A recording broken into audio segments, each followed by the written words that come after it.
وقف خوي، كانت نسيت انا غير عندي مدرس خصوصي، خليه يشتغل وياك يساعدك هنا بالمعهد. حمود انا هم ناسي بابا، احنا نحتاج عامل من اليوم وخل حمود اخوي يعلمك. والله ودك عمو راح اشتغل وياك. يلا حبيبي تعال خليني اعلمك بالاسعاف. تعال.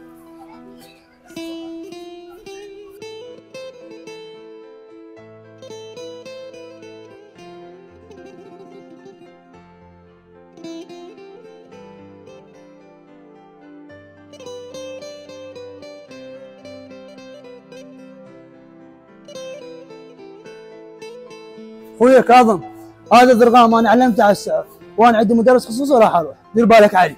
يلا في مال الله. الله يا اخوي، ضرغام مثل معلمك اخوي حمودي، راح نعطيك الكركوشه نظف لي ذنيك.